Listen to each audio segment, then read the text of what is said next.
I'm your #1 fan. You've been here 2 days. You're gonna be okay. That's right. I'm also a nurse. My name is Annie Wilkes. This week on Dissect That Film, me and the crew are going to review 1990's Misery. Let's go! Flip the switches to maximum amplification as Parker, Dan, and Angela prepare for their operation. With trivia and plot points scrawled across their walls, laughter and debate erupts as the movie's drama calls. The world may call them crazy, minds gone astray, but genius and passion and madness all dance the same way. Now the show begins to rise from its broadcast realm, and you can open your eyes as we dissect that film.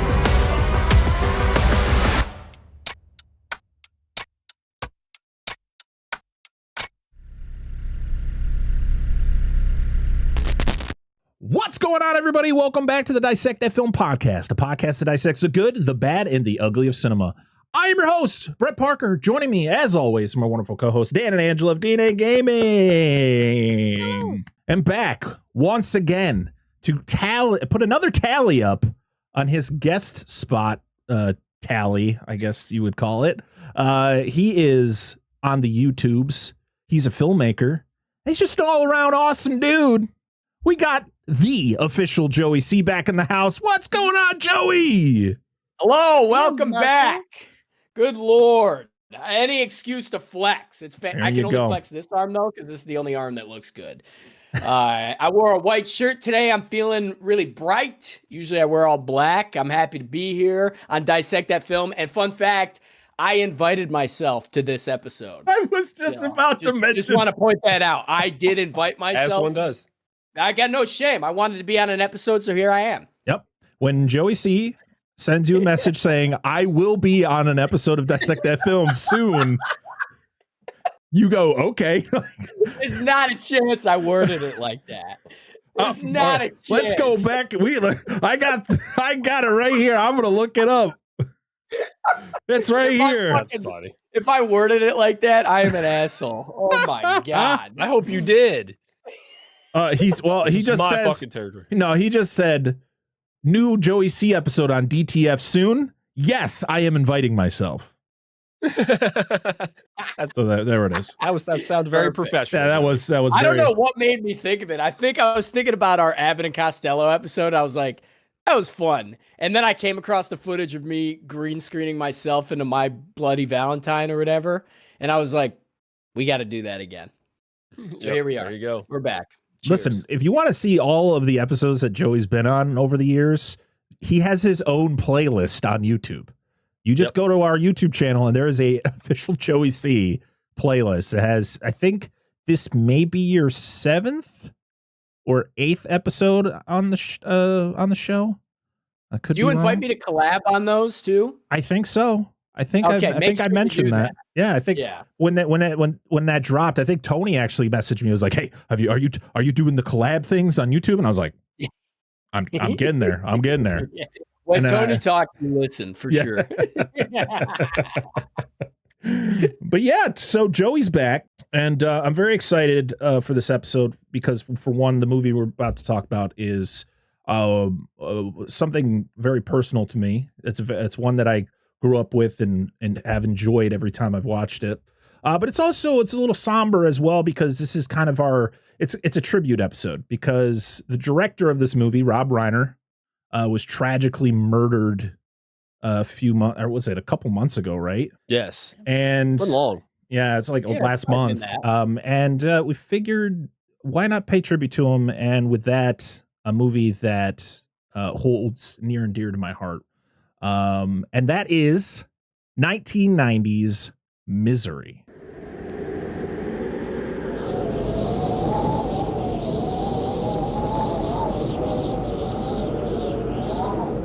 Somewhere in the middle of nowhere, Sheldon, America's best-selling author, just met Annie Wilkes, his #1 fan. Paul Sheldon used to write for a living. Now, he's writing to stay alive.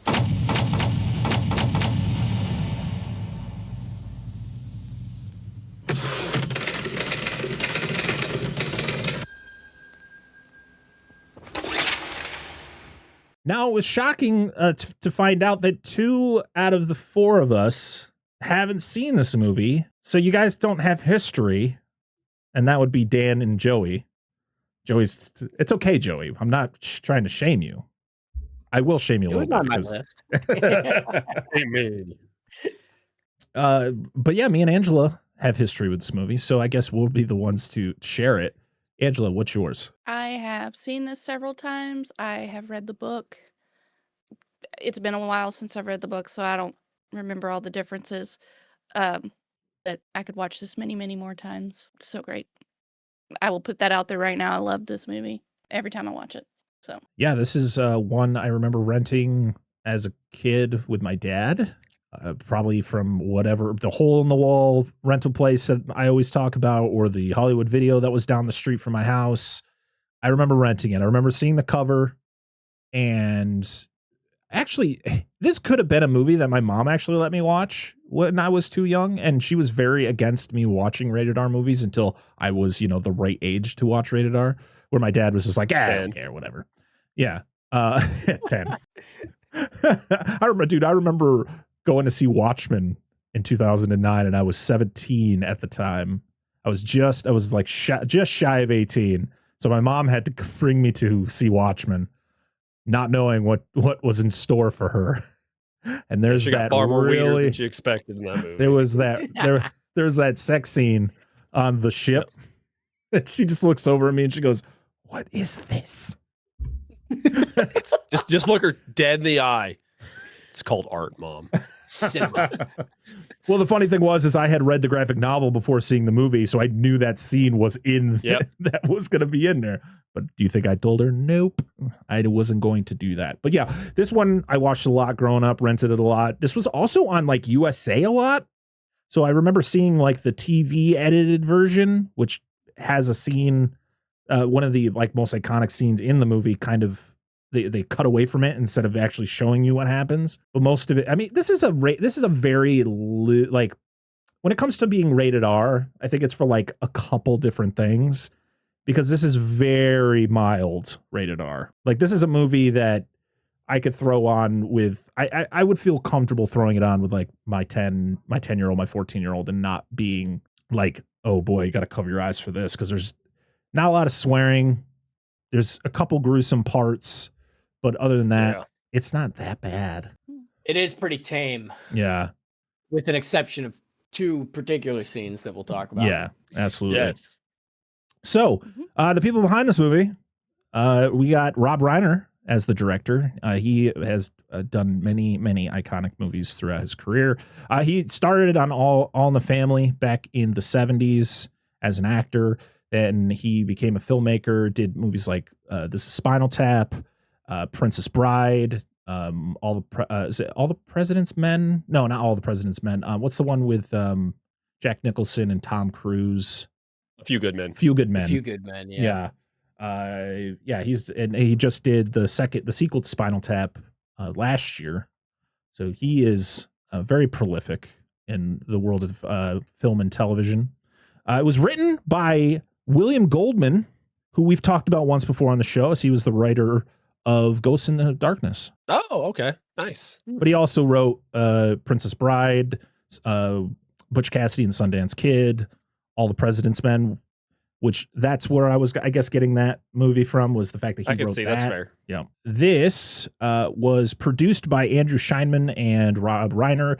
Andrew Scheinman was the one who actually brought it to Rob Reiner to kind of telling him, hey, you should make this movie. And he had been doing like comedies before, prior to this, so it was kind of out of his comfort zone, but he loved the book and he loved William Goldman's script, so he was on board. It was composed by Mark Scheiman, who we've talked about before, as he did The Addams Family in 1991, who was directed by this movie's cinematographer, Barry Sonnenfeld. Yep.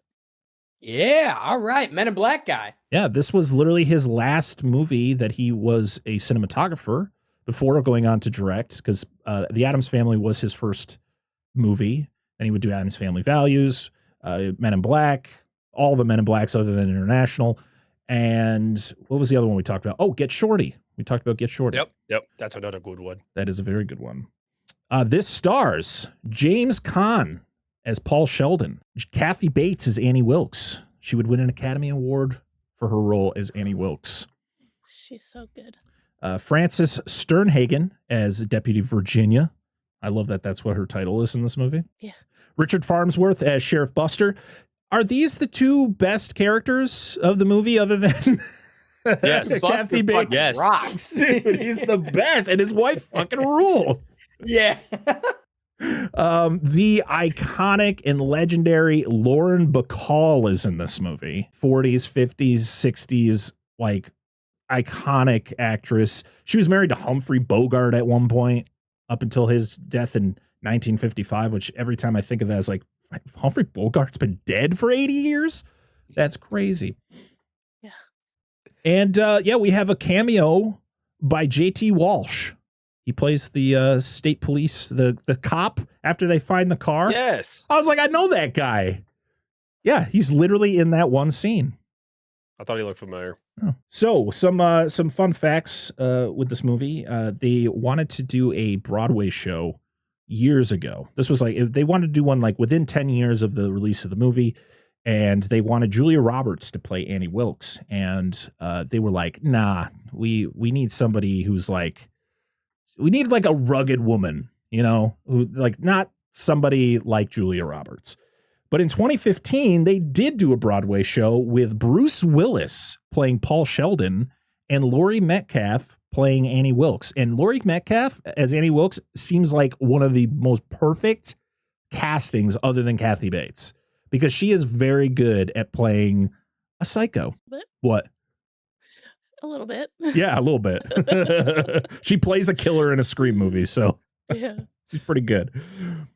But one of the original ideas for the book was that Annie was going to kill Paul, feed him to the pig, and use his skin to bind his final book that he writes. Ed What Gein the much? fuck?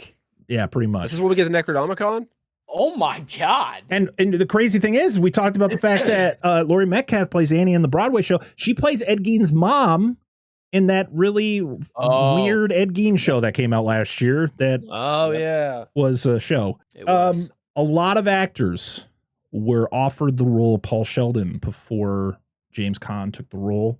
A lot of iconic actors. We have Robert De Niro, Michael Douglas, Warren Beatty, Richard Dreyfuss, Harrison Ford, Morgan Freeman, Mel Gibson, Gene Hackman, Dustin Hoffman. William Hurt was offered it twice. Wow. Kevin Kline, Al Pacino, Robert Redford, Denzel Washington.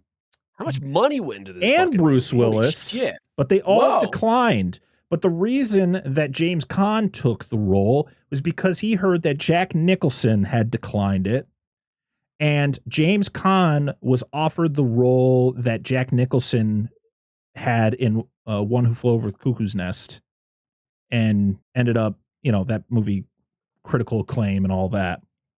So he said, you know what? If Jack Nicholson's declining this, I'm taking it this time. Oh my God. That's wild. That is wild. I didn't know that. So according to Rob Reiner and William Goldman, Kathy Bates was like the one and only choice they had for Annie Wilkes, but there were actresses who were considered to play Annie Wilkes. We had Jessica Lange, Barbara Streisand, Bette Midler, Angelica Houston, who almost accepted, but she was working on another movie at the time. But then Kathy Bates, of course, was the one to get chosen. Also, I guess Mary Tyler Moore really wanted the role. I couldn't imagine that. That would have been weird. But yeah, those are some interesting facts that I was able to find while watching, while looking up on IMDb, which we always say we take with a grain of salt. But also on this awesome Kino Lorber 4K Blu-ray of Misery. It has some old school special features. No new ones, but really good featurette that kind of goes through the entire movie.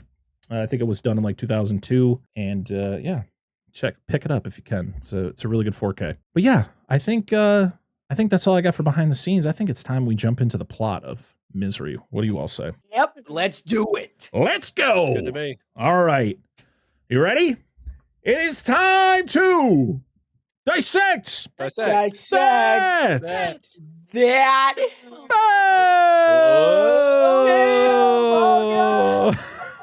Fuck, that's so hard. That's got to be one of the worst ones we've done. Hey, we did good. It has to be. Let's dissect the film. That's right. He nailed it. He's got it. I love My it. fucking neighbors. I can run through a wall. Yeah, I'm gonna drink my Angry Orchard now. Me too. Like, thump, thump, thump. Keep it down over there. Not sponsored. Crisp apple. Mine is Sinful Apple. Please sponsor us. Yes, please. I don't drink enough of you. Good. What are you drinking tonight, dear? I am drinking. A drink? It's vodka. I forgot what I. Is it? Why is it bubbling? It's. It's burning through your lemonade. cup. It's dripping. I hope not. It's metal. If it's burning through that, then we're all fucked. Oh man. You get a yeah. I got ginger ale, ironically, with we were just talking about that. Yeah, I know, right? With lemon drop moonshine. There you go. Yes, Wow, that's There you Tennessee, go. baby. It's good. All right. Yes, Here we go. So the movie Let's starts lose it. with someone's writing a book because he's tipping on or teching or whatever you want to say, tapping on his keyboard or on his Typewriter. typewriter. There you go. I knew that. Yeah, Whatever. of course you did. Whatever. We meet Paul Sheldon. He is an author, and he is just finishing his latest book because he has to write the end. He couldn't just type it. That would have been too hard. And he has a ritual where he pours himself a nice glass of champagne and smokes a cigarette. And then he drives his 1966 Mustang in Colorado. Okay, 65, whatever, Dan. I'm off It's by the body's about identical. It's Okay. fine. I would say they say it in the name and the Yeah, they do. Joey. They do say the name. Joey's lost it. We lost him. Way to go, Angela. Sorry. Did you see what she did? Sorry. No. Go look in the chat. Oh boy. I told Dan earlier I was going to do that. And I did it. That's me. I am I did saving not that. stalk I am your saving Twitter. that is Instagram material right there. That will be posted on Instagram that week. That's great. I am saving that. This whole time this is just going on over That's here amazing. while we're talking. Angela, I need more of those, please. I need more of those. I need more Instagram material. Okay. I got you covered. Oh my god. No, I did not stalk your Twitter. She did. Oh shit. God. So Careful if you scroll back too far. But okay, so he Mustang. finishes this book, right? And he's got to drive it to his publisher, I'm guessing, or his agent or whoever. He's leaving where he is because he always writes his books where this is. He's in Colorado, which is Silver something? Silver Lake, Something like that? Silver That rings a bell. Coin, Yeah. Or Silver Silver Creek. something, Silver Creek. Silver Silver Creek something. sounds right. Yep. So he drives his 1965 Mustang in this like clearly non-plowed road, and he's going really fast. Booking it. He Yeah. is not Down this driving. hill, I'm like, there's no rails. Like the first shot of him just going like he's That daring. car's not Like, meant this line. to drive in that type of environment. But he has not given a shit. Nope. And it's like, and the thing is it's literally a blizzard starts happening, right? And he doesn't slow down. He keeps driving like a bat out of hell, and then he wonders why he crashed. So I told Because Angela, It was like, the is he gonna cigarette slow and the down? drink. Don't smoke, kids. Yeah. Look what happens. So Yep. he flips his car, and we then are brought into a flashback where Paul meets up with Lauren Bacall, who is Marcia, who's his agent, I think. agent / publisher, publicist, something like that. Yeah, something like that. And it's Lauren Bacall, and you're just like, I'm always entranced. Like, even when I've watched many Lauren Bacall movies in my time because my mom is huge into movies of that era. And so I was always transfixed at just how beautiful that woman was and how amazing of an actress she was. And so seeing her in this, like, later in her years, but still just fucking killing it, even though she's in this movie for literally 2 minutes, I'm just like, no wonder you're a legend. You're fucking great. So she's kind of annoyed with Paul because Paul has decided he wants to kill off his, like, the character that has kind of made him a household name. He writes he writes smut books about a character called Misery or Misery Chastain. And she's like, I don't understand why you want to do that, because she literally has paid for like all these things in your life and you're just going to walk away from it. And he's just like, yeah, I'd like to do something else. Thanks. Like, and I get it. I mean, I'm kind of on his side. Like, let the dude try. Like, if it doesn't work out, then he just goes back to writing misery books. Like, people are going to be there. Technically, he's already killed her because the final book's already done. That's right. She's starting a different book. That's right. Because like, I was always confused watching this movie, but even before this rewatch, like watching in the past, like I was always confused when he had finished writing the book, but then she buys like the newest book. And I'm like, wait a second, how does that work? Like, how does she have the newest book when he hasn't even submitted it yet? Yep. Wait a second. That's a previous point. Yeah. Well, the previous one was done, like where he'd already killed her, right? Like the publicist knew. I bet the book just hadn't hit store shelves. Because the book that he wrote wasn't a misery book, wasn't? Yeah, it's a separate one. It was the book. Oh yeah, that's right. Because it doesn't have a title. Yeah. Yeah, and she's like, people don't talk this way. Poopy dicks. Oh God, that's so funny. So yeah, Paul gets rescued from the crash, and you see the worst CPR being performed on this man, where they're like, he's wearing lasers. He's wearing lasers, guys, just shooting out of his chest. And she's like, wow, it's like a fucking rave in the middle of the snow. Whoa, it's my background. Yeah, like that. Yeah. That's exactly what it looks like. Paul out of just bursting out of Paul Sheldon's chest. It's a whole different movie, guys. But no, you can clearly see somebody doing CPR, and it's awful. It's like he's wearing layers, so and she's not even anywhere close to where she should be doing the CPR, but she's also like barely touching his chest. And she like, you can clearly see that James Caan is awake because he's like looks up and he's kind of like doing this, and you could see like the person go down and like breathe into his mouth. Yep. It's so awkward. He's like, oh. Now I got to rewatch that scene because I didn't even notice that. I mean, you're not supposed to know who it is. You're not supposed to see the person who rescues him. Also, she just you figure out who it is. She just throws him over her shoulders and just carries his ass up that hill that you saw. Fucking beast, dude. And you know how like where that hill is because you see the cop later go down it, and she huffed it all the way up to the main road again. Yep.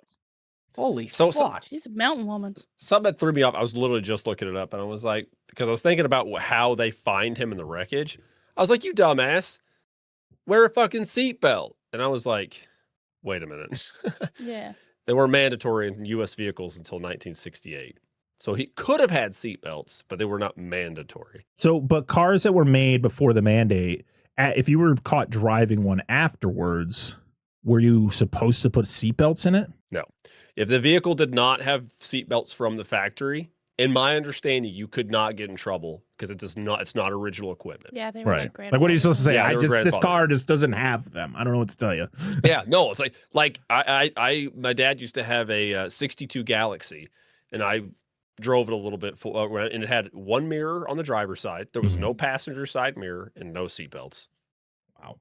That's safe. Old lead sled, babies. So lead sled. But the funny, so good. The funniest thing about this was the fact that she does throws him over her shoulders and climbs up this massive hill.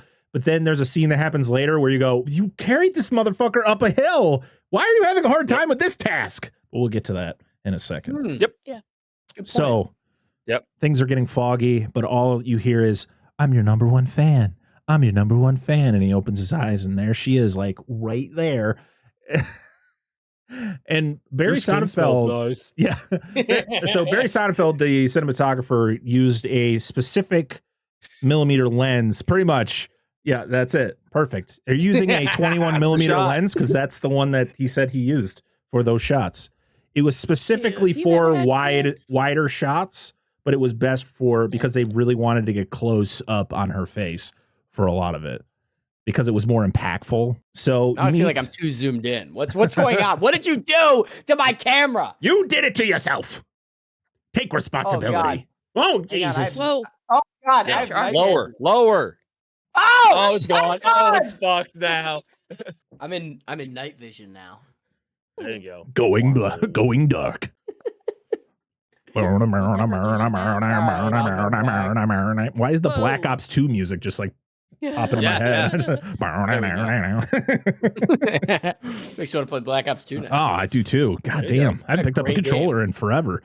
So Annie Wilkes is this #1 fan, and she says that she's a nurse. We find out not a good one. We also look at Paul's legs, and they are not looking good. No, they're fucked up. Dude, they are purple, blue. They're the colors of the rainbow. Makeup department, though. Oh, yeah. Oh, yes. Whoa. Awesome. So good. So Marcia calls, like, she thinks the police department of the town, and it turns out to just be one guy, Sheriff Buster, and his wife, Virginia. And she's just like, hey, I'm looking for my client, and he's supposed to be up there, but he hasn't returned. You know, can you, like, check it out, investigate, do whatever you got to do? So he ends up doing it. I love that. I like how he goes, this is probably exactly what you're going to say. You're like, yeah, I'm going to file it. And he writes on a sticky note and just sticks it behind him on the board. He's like, I'm going to put his name through the system and just. Yeah, the system. We'll come back to you later. Oh my God. Okay. So the next scene is Annie shaving Paul. And I was like, bro, let the beard grow. I would not trust this woman to be shaving my face with a straight razor. Now she's got to pull his pants down, lift up the sack. Could it be any worse than her helping him go to the bathroom? That is Just true. saying. That is true. I was thinking about that. What his bathroom conditions were, you know? Right? She has to wipe his ass. Yeah, she does. Huh. She does a lot. Yep. Yeah. No, what she does is, okay, so I got it. So she over the shoulders him, right? Flops him on the seat, kind of positions him. But when he gets done, she just kind of like flops him. So he's like ass up in the air and just like into the toilet, and then just lifts him back up and throws him on. Okay. That's getting a real exactly good workout from this situation. Shoot, she's strong. Well, I mean, she didn't have no problem earlier. Snow, all decked out in gear, just whoop. She's also telling him, she's also telling him that, oh yeah, the roads are closed, the phones are not working. That's why you're here. You know, once everything is all cleared up, I'll bring you to the hospital. He believes it at first. But she also confesses that, especially where they are. But she also confesses that she stalks him because she is his #1 fan. But she knows like where he goes to write his books, and that she goes there to like see if she can catch a glimpse of him while he's writing. That's not creepy at all. No, if this was me and she was hot, I would have tried to fuck her within the first hour and a half of this situation. So that's all I could think about for the first like 45 minutes of this movie is like, I mean, his dick still works. He's all he has to do is sit down. He just got to get the old prime going. Exactly. That's what I would do. That's where my mind was. There's no way. Listen. There's no way she ain't like prior to this. She ain't like goggles. What I mean, like binoculars, like a explorer scope or something while she's rocking the clam, watching this dude typing away. I wish I was this typewriter. Well, all I was thinking was if I'm in bed for 5 weeks, how am I going to jerk off? Right? Am I still going to, how long do I wait? Like, do I wait 2 days before I jerk off in this lady's guest bed? Right? I was thinking maybe a day, but I don't think I could wait that long. So what's your waiting period like? That's what I would. But you have to make figure sure out. she's not there because she has the keys. Question. Hold on. She can just walk in on you at any time. That's true. She'll help. Don't worry. She ain't gonna turn that down. So that's anyway, what I'm thinking. Is it his right arm was fucked up, right? This is right. Yes. Yeah. Yeah, it's his his right. left 'cause arm, it's right? Yeah. Yes. His right arm. His right arm. It's This in is his right leg. arm. Oh yeah, Yeah. right. Yeah, no, I know That's- my left from my right's good. Assuming on this train of thought Joey's on, I agree with this. Assuming it's his left hand is fine. Like he could crank it out, but he's gonna get really familiar with the stranger after a while. Is what I'm saying. Yeah. No, That's gonna become his dominant hand. Yeah. If it isn't already, Yeah. we don't know if he's. He left-handed. could be a dude. pitch. If it is, he's the luckiest motherfucker ever. That 5 weeks would have flown by for me. Just keep drugging I me. wouldn't when have I wake even up, tried I'll to crank, get up. I'd be like, I'm just laying Yeah. here. No, crank one really out. feel She drugs you again. awkward. You got For being drug. left-handed. You wake up with drug boner. You're like, what's going on? I don't understand. Drugs It's gotta go Viagra somewhere. that she's giving you. It's not painkillers. Oh my God. Yeah, he doesn't know what she's giving him. That's true. Do we ever find out? We'll get there. So in the book, they play more into the fact that Paul is an addict. Like he was addicted to Yep. pain meds at some point in his life. And like the Oh, meds that she's giving him are like feeding into his addiction. So he's like he actually takes most of them in the book because it feeds into his addiction. Stephen King also mentions the fact that when he wrote this book, he was going through like one of his like pretty bad phases of dealing with addiction and alcoholism and all that. And You this don't book say. was one of those that like he said it was kind of like a therapy for him. Like it didn't fully like get him out of it, but it was like he poured all of like what he was going through into the characters in the book, especially Annie. Like Annie is pretty much like an analogy for his addiction. Okay. Oh, interesting. Yeah. How it's always there. Sometimes it's really bad. I Yeah, guess whatever. You deal with exactly. the ups and downs Ah. of it. So when she mentions the fact that the phone lines are down, I was thinking back, I was like, didn't the cop just get a phone call? Like, clearly the phone lines aren't down. But she also lives like way out there. Yeah. Yep. So, hey, you never know. Paul ends up letting Annie read his newest book, which we don't know what it's about. I think a lot of people just expected it to be another misery book. But when you find out what she finds out in the actual book, it's like, oh, okay, this isn't a misery book that she's reading. But she also doesn't like question it either. Like, hey, why isn't this a misery book? I'm confused. What is this? I don't understand. Because I'm fucking done. Yeah. So Buster does his investigation. I love it when they're in the, I think, oh no, that's a little bit later. I don't want to spoil that little tidbit, which is fucking awesome. Annie doesn't like the profanities in the book, and she gets really upset about it when Paul's just like, that's how people talk. She's like, no, it's not. What do you think? And she just goes off about like, what am I going to go to the bank and I'm going to say, oh, I got this bastard-sized check for you? I would. That's so That's how I talk. And then she gets really worked up and she spills the soup. She's like, look what you made me do. But then as she is about to walk out of the room, she looks at him. She's like, I love you, Paul. And he's like, okay, get the fuck out of here, man. I just want to go. Where's all the flags? Oh my God. Yeah, the Start red it off. flags are just everywhere. Like, You just need the red flag guy yeah, Hey. in the background. Yeah. Like riding his little scooter. Yeah. Hey, he Oh. could ride the whole movie for that. Oh, though. he's so good. Yes. So Buster and his wife Virginia are going to do some investigating, and this is where the wife. I love that the wife's driving the truck. This is a 1972 Chevy Blazer. Yeah. See, I told you it was 67 to 72 Blazer. I love it. I love it. Dude, they're so good, dude. Beautiful trucks. Love the fact that they like. It's an older couple. You don't usually get like older couples being sexual at all. But boy, is Yeah. Virginia horned up, man. She starts rubbing his leg, and he's like, Virginia, when we're working, you're not my wife, you're my deputy. She's like, well, I'd rather be back home under the covers with the sheriff right now. Like, yeah, Virginia, get it. You're my deputy. That makes me want to play Red Dead 2. Yeah. Oh, Now, it's hold so on, good. mister. You're my deputy. That's a role-playing idea. I'm going to use that. There you go. I bet they role play. Saddle up. Their relationship is so great in this movie. That's I love amazing. everything. Like all of their back and forths are great. Like this one scene where he goes down the hill and you think he's going to discover the car, but he doesn't. He like falls into like waist deep snow, and she's just up on the top going, "You okay down there?" And he's like, "Yeah, fine. I'm just hanging out." Yeah. You need any help?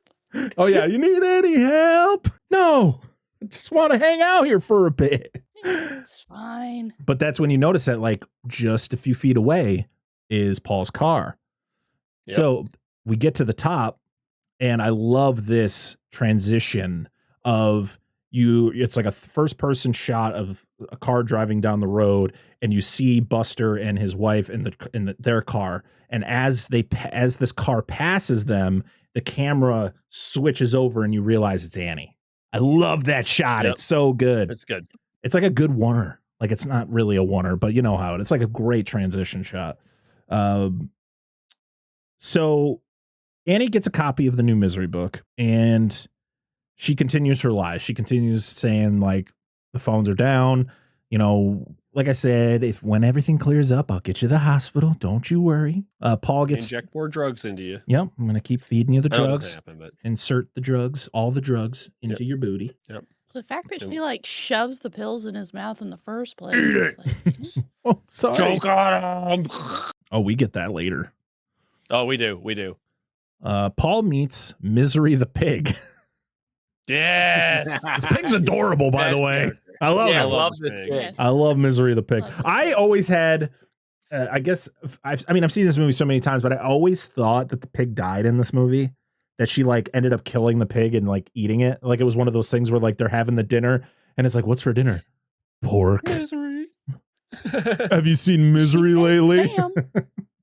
But no, that doesn't happen She in this could've movie. Put it in there. So this is where Annie is talking to Paul, and she shares her life about like how her husband left her, and she was starting to work at a hospital and doing nursing, and this is when she discovered the Misery books and kind of fell in love with the character and kind of fell in love with Paul Sheldon without knowing him. And she's doing all this while she's waving his pee around in the thing, and I'm just like, that's nasty. And he's also so watching it like he's like in the bed like, gross, stop it. At least wash your hands. That's the best though is when she's like professing herself and like telling him all of this, and he's like under there like taking a piss, and he's like just sneakily takes it Yeah. out from under the Yeah. covers. No. Listen, I'm not much for conversation while I'm taking a piss. Could you please leave me the fuck alone?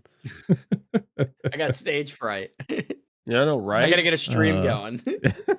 If I ever have to pee in a female urinal, please just knock me out. Squatty potty? No. If I'm Want to go to Japan? no, Okay. Oh, you mean like the little portable thing? like he did. Yeah, the little. There's a male urinal and a female Yeah, it's urinal. Chiwi.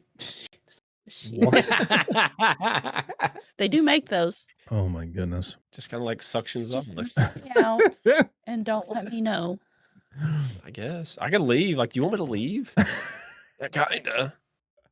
Dude, I don't know, man. Like, listen, I Also, if you ever have to wipe my ass, please knock me out forever. I'll just pay somebody else to do it. I don't even want to know. Thank you. So Annie loses it because she finds out that in the new book, Misery dies. And this She is fucking deserves it. well, this was the scene where Paul is sleeping and he opens his eyes and she's just over his bed, like, you killed Misery. And he's like, oh, he's like, she lives in a time when like shit, like women die in childbirth. What do you want? Like, Yeah, it's you normal. can't, dude. And she's like grabbing the bed and like picking the bed up and shit and like knocking it around and like causing him pain. And she's freaking out. And this is where she confesses that she like, no one knows you're here and no one's ever going to know you're here. You're my prisoner. So Yep. have fun. Got you, bitch. Yeah, pretty much. And Literally. this is when like Paul, I think he like, doesn't he fall out of bed and he's like trying to crawl across the room? And I just noticed that his feet, like the prosthetic feet he has to wear because his legs are all fucked up. Yeah. You could tell because with prosthetic, like with the early, I mean, this was 1990, like the prosthetic feet, they're all webbed. Yeah. Like they don't give them actual toes. It's like all the toes are like together. No, it's because his feet got crushed. Oh yeah. Okay, He's got duck feet syndrome. We can say that. Exactly. So there's no luck finding Paul. Nobody can figure out where he is. The FBI has been informed, even though we never see any FBI agents. Like no one from the FBI ever comes to the town to like try to figure this out. They're just like, yeah, they know. That's enough. We don't need anything else. Just the local sheriff and deputy. That's it. That's it. Yeah, the one Nobody. guy, yeah. And the deputy's so horned up, she's not doing shit for the investigation. Yeah. It's really impeding the investigation. Yeah, absolutely. She's on the phone with whoever that's asking like where he's at. She's like, I don't know. He's been gone for a while. He's probably out having an affair or something. As he walks through the door with like a bag full of misery books. So did she make a comment like, "Oh, I bet she's gonna like these." Like, and he's like, "Listen, I respect the fact that you think I got time for that." Yeah.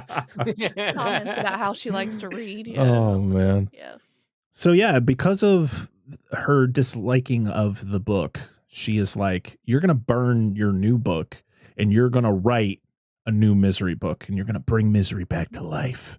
And he's very reluctant, and he also tries to lie his way out of it. He's like, listen, there's copies, my agent already has one, like they're out there, so I can burn this book. It could mean nothing. But Annie knows. She's like, you don't have copies. It's like a superstition where you only have one copy of a book. So this is it. So burn this bitch. And he's like, all right. And so he does it. I love that she puts it on a fucking grill, not expecting what's about to happen. He sets it on fire and it goes everywhere. She's like, oh my dear. Oh my God. Oh my Lord. As like pieces of burning paper are hitting like the curtains, setting them ablaze. Sets her curtains on fire. Like, hello, ma'am. You're oh my God. Your whole house on fire. So listen, if this movie existed 20 years, like if this was like made 20 years later, she would just be a fanfic writer for My Little Pony.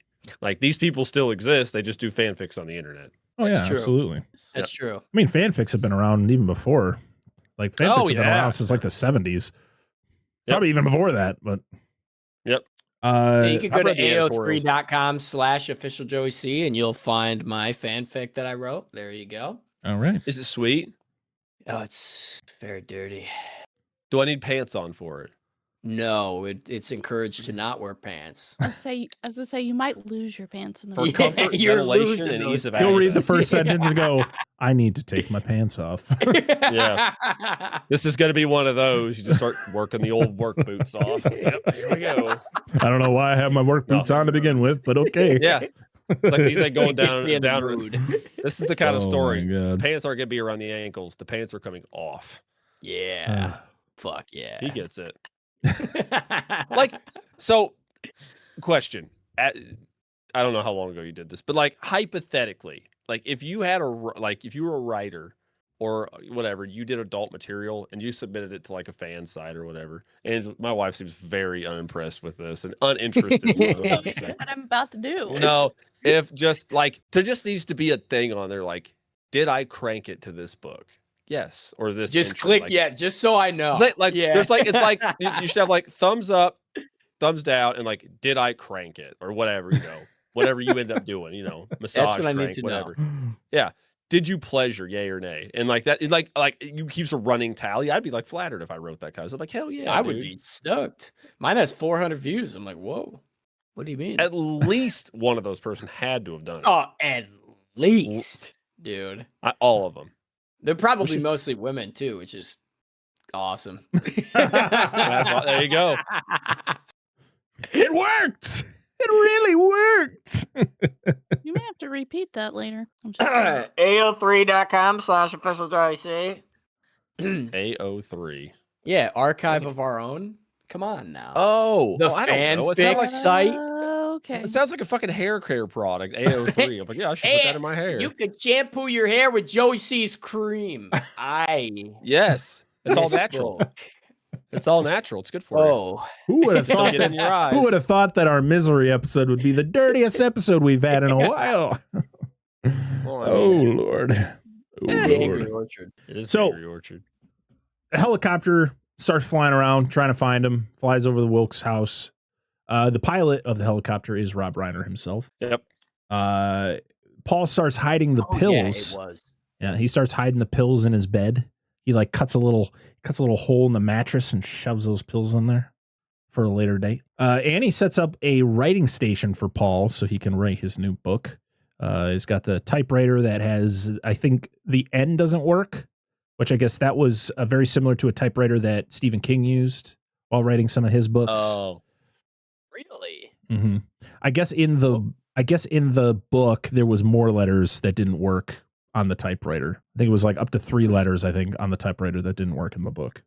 What would he Like, use? it was- Like an M? No, he would just leave spaces, and that he knew that the space was an N. Oh, So he would just okay, write yeah, the yeah. N in, just like when Annie says like she takes the pages and she puts in the N. Oh, yeah. Okay, I got you. Yeah, clearly the N was working when he wrote it, but that's Yeah, beside the point. that's the joke I was also thinking. Parker, he gets it. Uh-huh. Mm-hmm. Mm-hmm. Yeah. It's like a Quentin Tarantino script. Yeah. yeah. Plus the style at the time. Paul, he's getting very, like, he's trying to find ways to get her out of the house. So he complains about the paper. And he, tells her, because it's like a high-end paper, but he needs this certain one because it doesn't smudge. And it even works. Like, he rubs the word that he types up, and it starts to smudge, and she tests it out, too. But it doesn't matter, because she still gets super pissed. Because he's like, Yeah, I know. he's like, what's the matter? And she's like, what's the matter? What's the matter? And then just goes off on all the things she does for him. Oh my God. It's like, this is a mom that just is fucking fed up with her kid. It's just like, what's wrong? I do all this shit for you and I get no thanks. You just want more. You want more. You want to suck my soul even more. You brought me here. Let me fucking leave. Oh my goodness. So he finds a hairpin on the floor and uses it to escape. Finds out the phone's not working, and I just love his guy. He's like, you fucking bitch. Yep. He barely gets back. This is one of those like tense moments where he hears her car start to pull up, and he's like, oh shit. He's got to like go back to the other side of the house. He like gets back in there. He's sweating. And she's like, what's going on? Like, you're perspirating. Isn't this where he knocks the penguin off? Yeah, and he's got to put it back. And he Yeah. puts it back wrong. Which you find out Yeah. later. Yeah. Well, you can tell when he picks it back up. I'm like, it's facing a different direction. yeah, which is like foreshadowing. Yep. Yep. But yeah, he barely gets back and he's sweating profusely. And she's like suspicious, but not at the same time. Cause she's like, why are you like that? And he's like, I'm just in here. I'm in pain. And you left me here. She's like, all right, relax. Here's your paper. Chill the fuck out. So, Annie knows that he's been like, she figures it out that he's been sneaking around because she discovers that the penguin wasn't facing the right direction. And there was other things that she noticed. Oh, she found the hairpin. She found the pin. Oh, yeah. And her scrapbook was out. Yep. Which this wasn't. He noticed. He reads the book a little later. I don't think she knows he's been sneaking around, but she doesn't. She hasn't actually looked at the book yet. Yeah, she doesn't approach him about it till sometime later. Yeah. With Considerably later. Mm-hmm. So this is when they finally discover Paul's car, and they just assume he's dead. Like he's. Yep. It was a blizzard. This car's here. Like if he's not here, he's probably dead. And the sheriff, who's played by J.T. Walsh, he pretty much states like, yeah, he's probably dead somewhere. But Buster looks at the car and he looks at the door and he's like, he didn't get out on his own. Someone took him out of this car because there was like markings on the car to indicate that somebody used on it. like a crowbar or something to get him out, you know. And so he's like, yeah, someone had pulled him out of the car. So we need to figure out who that was. So then we're back with Paul, and he is like Annie's in her room watching Family Feud, I think. She's watching a game show. No. What was the show she was watching? Love Connection. Love Connection was the one you see, but there is a scene in the movie where you hear Family Feud. You don't see it on our TV, but you can hear the jingle, the Family Feud jingle. Oh, okay. Playing. Yeah, and it wasn't Steve Harvey, so it wasn't that one. It's what's his name? Crap. They had a lot of hosts. It wasn't Louis Anderson, is it? Not from 1990. No, he was way later. Life with Louie. It would have had to been Dick Clark? No, his name was Richard something. Van Dyke? Yes. No. Well, now it's gonna bother me. Look it up. So, but while she's in her room watching her Richard Dawson. There you go. There we go, people. The more you know. Boom, boom, boom. I don't know the jingle for The More You Know. It's good enough. While that's all happening, he's opening his little pills and he's emptying all the powder into a little like makeshift, like he took a piece of paper and he folded it up so it's like a little pouch. And he's gonna be hiding it somewhere, probably in the bed as he hides all of his stuff. And he's writing the book, and as he's writing the book, she's taking like the different chapters and reading them and kind of critiquing them, and she is being very critical of everything that he's doing because he killed Misery in the prior book. So it's like she complains about the fact that just Misery's just alive again.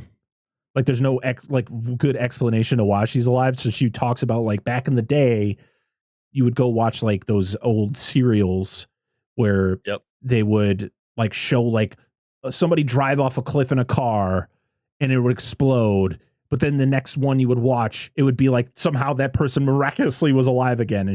And she's like, everybody would cheer and be all happy about it. But I was like, no, you can't cheat the audience. And this is where she does like there's no way he got out of the cock-a-doodle car.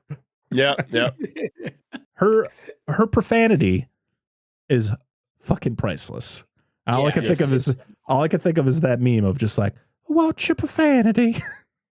What's the other thing she calls it? All oogie or something like that? Oh, oogie. Yes. I mean, did something made it all oogie. Oh yeah, or it's like gross. What does that mean? Probably like She gross does or call something. somebody a cock. What was it? A cocksucker? Oh, that was later though, Something when like it's that? like she's the veil is completely off. Like that's you when lying she starts cocksucker. actually saying like fucked up things. Yeah, I knew you would say it. When she said that, I was like, Dad? That's one of my dad's go-tos. Like that fucking cocksucker. And every time I say it, I'm like, shit, I sound like my dad. Just rain starts pouring down. Dan's just like, what's going on? Dad? And it starts playing the sad music. Yep. Oh, You turn my it black and God. white. Yep. So he keeps writing, and Annie loves the new pages because Misery's alive. Oh, she's alive. I can't believe it. Gotta go turn on my Liberace. Yeah. Oh yeah. Yeah, I You're forgot okay she with had that, right? photos of Liberace. Which I guess Kathy Bates a big fan of Liberace, so it was like she brought that to the character. And Paul's like, "Hey, you want to like have a dinner together?" And she's like, "I can't turn down Paul Sheldon. That would be crazy. Yep. I only like hold you against your will here, so kind of have no choice." Yeah. You do questionable things while I'm washing you and while you're unconscious. Oh man. I mean, he's got the whatever syndrome when you're Stockholm? Yeah, Stockholm syndrome. Yeah. Listen, I'm just gonna say it bluntly. There's no way this woman is not pegging this man. I'm just saying it right now. Full stop. Nice. Now I'm a big fan of this movie. It's definitely not consented though, so it's not good. Oh, it's yeah, not good. Release the evil. Release the evil. That's a reference. It's not You good. don't have to know. She's got drugs. She knocks him out. It's still not consented, Angela. What are we talking about? This is the society we live in today. This is a woman. Like, this is horrible. This is a guy like, fuck him. Oh Lord. Canceled. Yep. Don't get canceled right. on a Joey C episode, please. Yep. This is it, guys. This was the top of it. 226. 226. This is where it all ended. we will make an official post that says we were canceled, but it was done through no means of anything done by Joey C. That's Joey right. was immune. Exactly. It was Nothing to all do with it. done by Dan and Angela. Yes. Dissect That But Film DNA is in search of new co-hosts.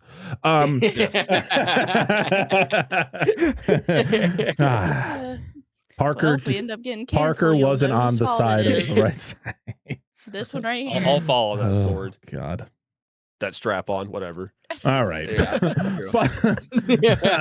Buster is reading the Misery books, and this is where he gets a quote that kind of sounds familiar to him from one of the books. Yes. I can't remember the exact quote. I forgot to write it down, but it was like something that he sees later on.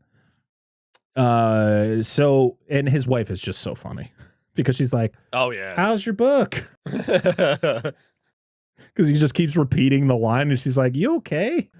So we have dinner, and there's a toast, and Paul has to try to get her out of the room so he can drug the drink. So he gets her out, and he pours all the powder from the pills into her wine.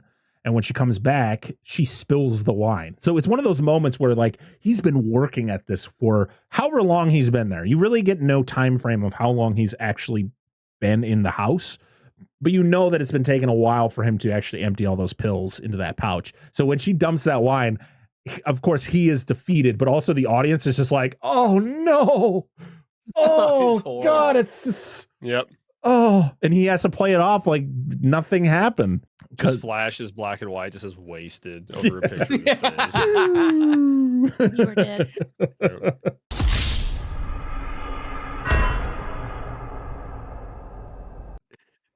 I'm going to try to remember that so I can felt add horrible that to for the him. video. Please, I felt horrible. I was like, oh. Joey, write this down. Make a clip of that exact scene, but put the wasted over the wasted. I was gonna say misery wasted. I'll know exactly. You'll know what exactly that means. where to go. Yes. Oh God. Misery wasted wine. Good. Oh God.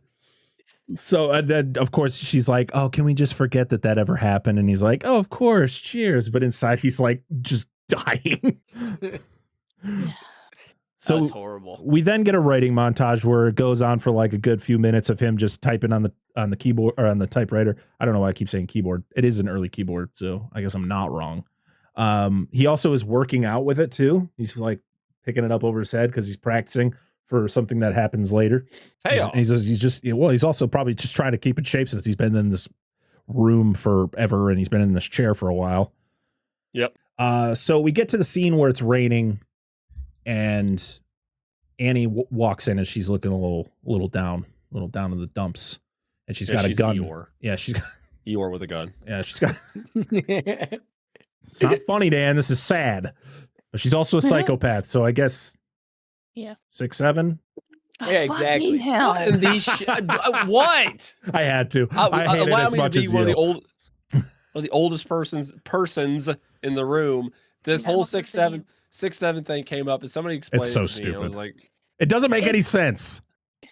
is it like what does it mean? Started out a rapper was talking about some basketball player, and that's how tall he was. Yeah, it was one of something like that. one of the Ball brothers. They asked him how tall he was, and he's like, I think I'm 6'6" or 6'7", and that's where it came from. Oh, Yeah, it's fucking stupid. Yeah, it's So it means does it mean like mediocre? No, Like, what does it mean? they asked about his size. They Yeah, but, asked like, what is how. the implication No, today? I don't know. if I could It's get- stupidity. There is none. Okay. It's like Skibbity Toilet. What the fuck is that? Guess what? Michael Oh, Bay no. is making a movie about it. So Oh, fucking. I'm not Are even you kidding. serious? He's making That's a Skibbity the craziest toilet thing. movie. Yeah, it's not even. I don't. would I wish not I was watch it. kidding, but we'll What the fuck? we'll probably talk about it more when we talk about all those awesome Transformers movies. It'll end his career. I mean, It'll I don't- end his career. I don't give a fuck. I don't think he gives a shit. Yeah, probably not. But yeah, so she's really sad and she's got a gun and she talks about how the rain gives her the blues. And Paul's just sitting there like, please don't fucking shoot me in the face. Yep. What the fuck is happening? And she just goes, yeah, I probably should go now. I think I'm going to go put bullets in it. And then just walks out of the house. Like she doesn't even walk back to her room. She just walks out of the house. Like, gets in the car, drives off. Yeah, just drives away. Like, going. what is happening? So I guess Kathy Bates and Rob Reiner got together to kind of come up with like a backstory for Annie Wilkes that I guess wasn't explained in the book. And I guess like their whole thing and like her motivation for like how she becomes the way she is that her father like molested her as a kid, and like she was abused a lot by her father growing up. So that kind of fucked with her psyche, and it's why like when you find out who she really is, you kind of have more of an understanding of like, oh yeah, I could see her becoming this person based on that information. Wow. Even though you never get told that in the movie, which is a good thing or a bad thing, I don't know. I guess that's up to what's funny? The audience. Not like funny as in haha, but funny as in ironic. Like we use this as a backstory for people.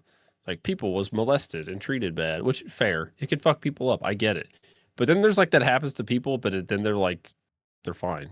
It's not that they're fine. It's just like they're able to overcome that traumatic experience. It's never going to go away. And I don't think it'll ever leave your mind. I think it's those type of situations are way too traumatic to just be like, I'm over it.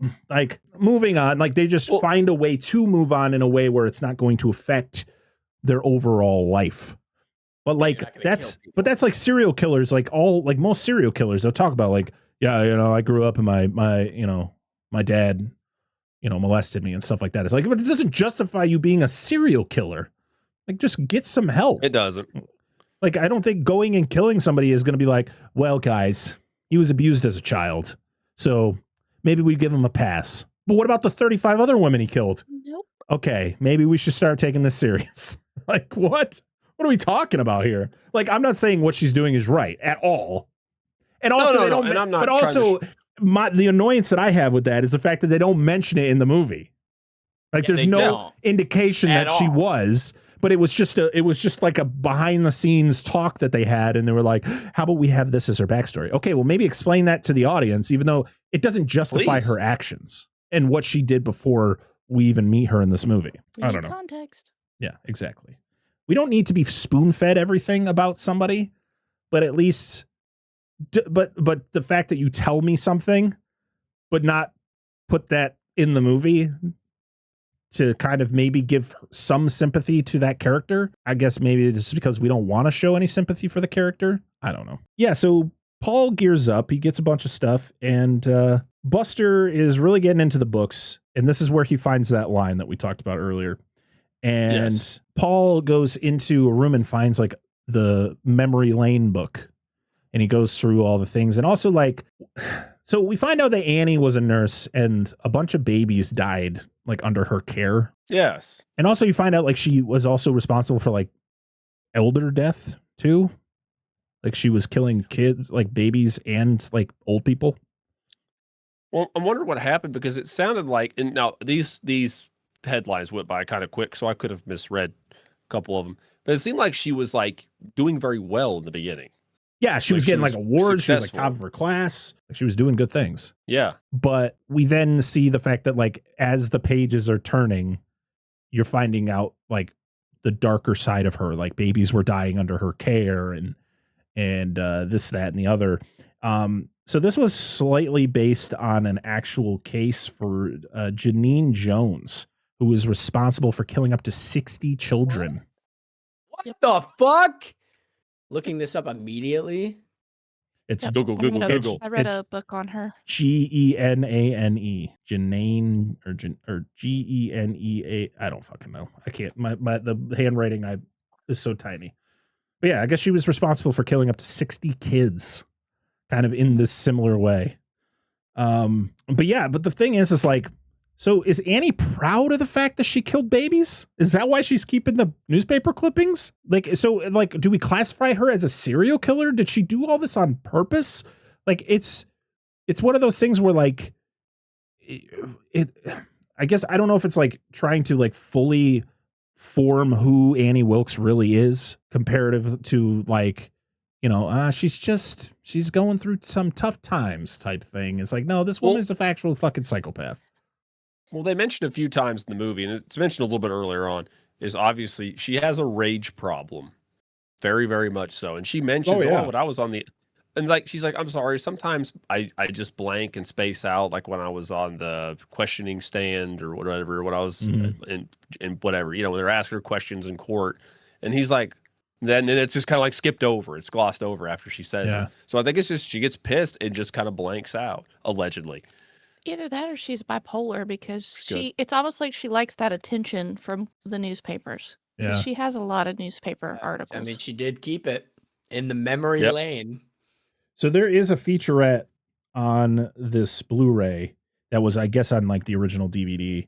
It was called Diagnosing Annie Wilkes, which is a featurette that is literally, and I think an FBI profiler literally goes through Annie Wilkes like from the movie and kind of diagnoses what she is. And of course, the first thing is psychopath, which is kind of obvious. Yes, but bipolar was one of them. Oh, see, yeah. So wow, that's interesting. Sociopath, of course, because of the fact she keeps all these newspaper clippings. She wants to be reminded of all the dark things that she's done in her life.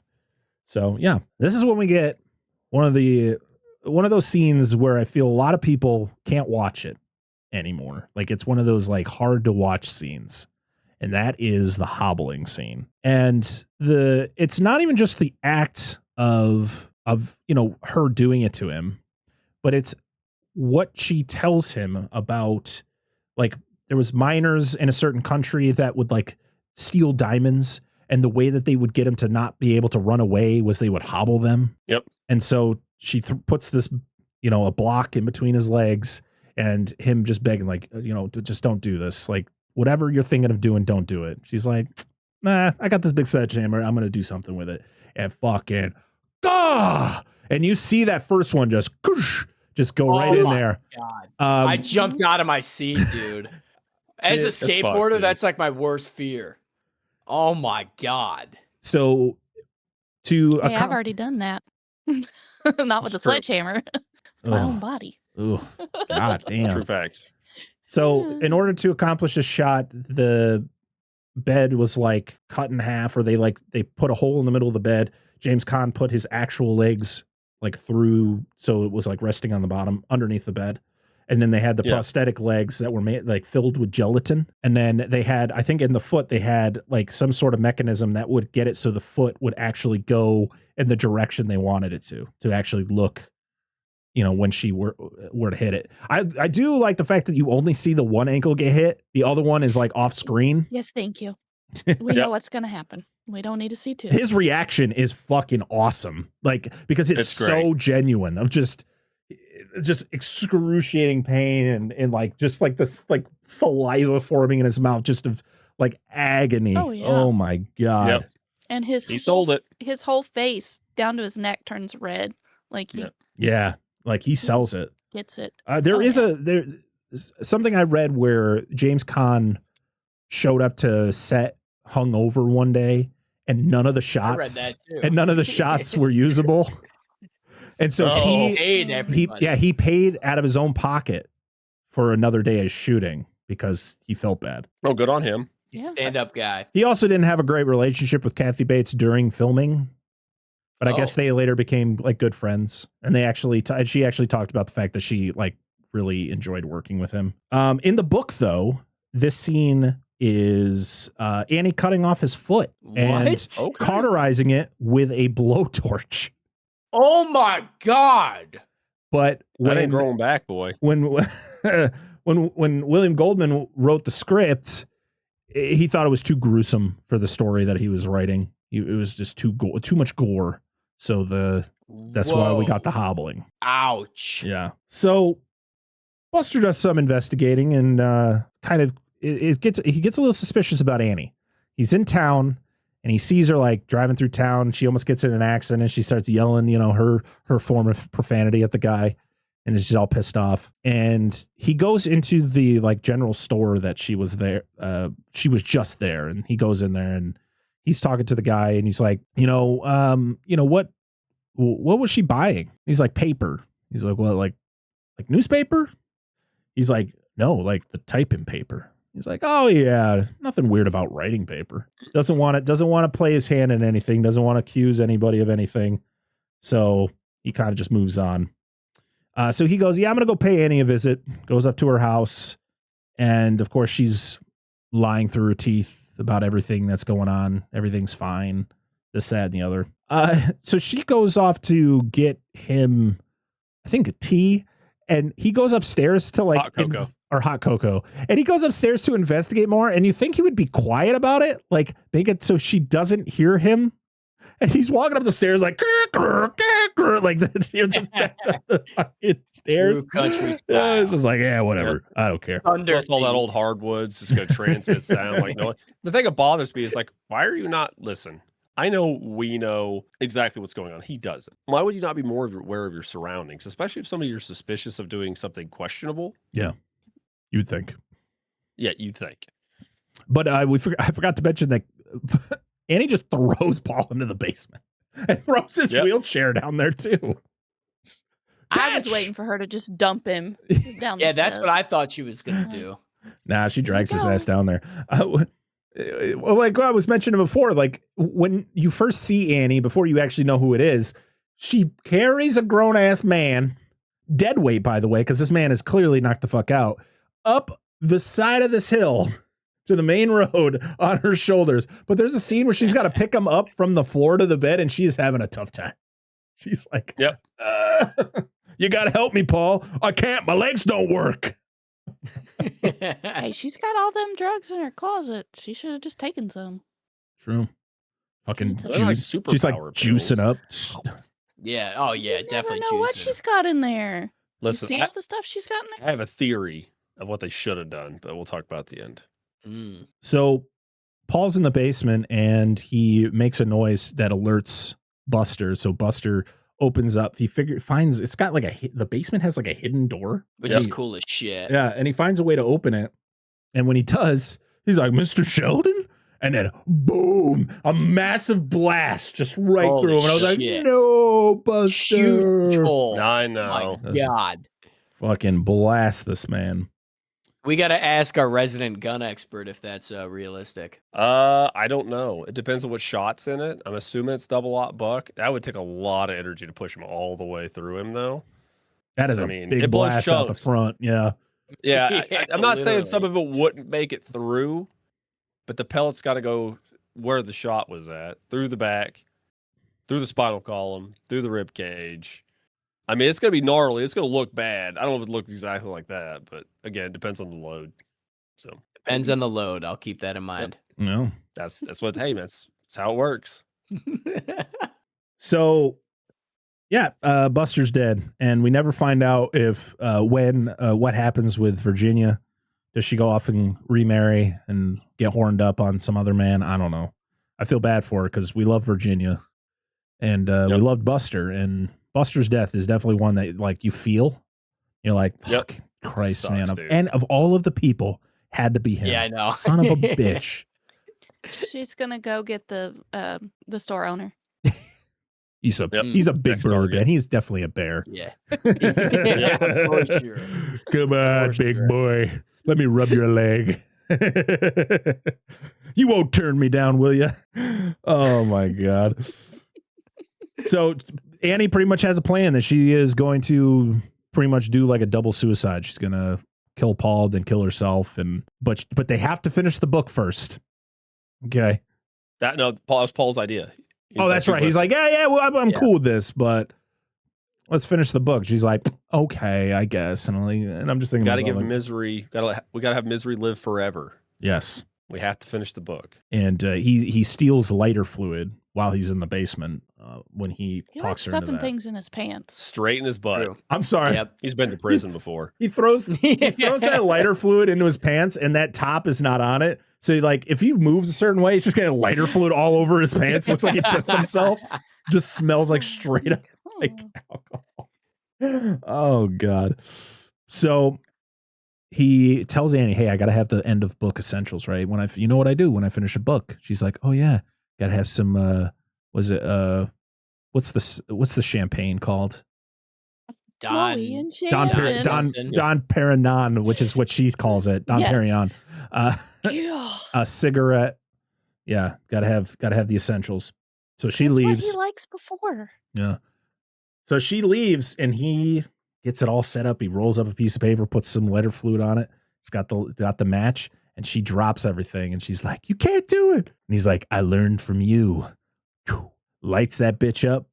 Fucking sets it all on fire. She's trying to get it. She's trying to take it out. She gets set on fire. She's trying to put herself out. This fucking move that Paul does, though, where he wheels himself towards her and just launches out of the chair and tackles her. It's the best move I've ever seen. That should be a wrestling move. I want to, like, I don't watch wrestling anymore, but I would watch if somebody was like, dude, you got to know the moves that are going to be happening. Like, I want a wrestler to like wheel himself down to to the ring, right? And then like just fucking goes faster and faster. And you're like, oh shit, what's gonna happen? And the guy's like sitting at the edge of the ring, like, what's going on? And this dude just dives through the ropes, takes him out on the way. So just, dude. So I'd get back into wrestling if that happened. That'd be the greatest move ever. Listen, I'm hearing this whole conversation. I enjoy this pitch. I like it. I think it's gonna be great. But the whole time I back my head is Parker just wants to see disabled wrestling. Like let him fight, man. Let it happen. Yeah, dude, why not? Be the best fucking dude. I would watch that. Like, dude. And not, not in like a fucked up way. Like that. Just let him fucking do it, dude. It sounds awesome. That move though is fucking chef's kiss. We can set it up. We already got micro wrestling. Somebody needs to make a clip though of that exact move. I need to see it. Can we make that happen in a WWE game? Is there like a way you can like put a character into a wheelchair? My God, he jumped out of the chair. Holy shit! So like, mind you, he doesn't do like the chair-assisted spear until after he bonks her on the head with the typewriter. That's right. He gets shot in the shoulder. That's right. Right. He does get shot. He fucking smokes her with the typewriter as she's trying to put out the papers. She shoots him in the shoulder, and then he does the spear. This final fight fucking rules. I love this whole everything that happens in this. Well, the fact he didn't knock her out when he hit her first. Oh. Dude, those typewriters weigh like 40 pounds. Just they're heavy. Drop it on her head. Oh my God. So we get this battle and he's on top of her and I loved when he grabs the burnt up paper and shoves it in her mouth. It's like, eat it, you sick, twisted fuck. Good. It's so violent. Choke on it. Kathy Bates was not a fan of the violence. She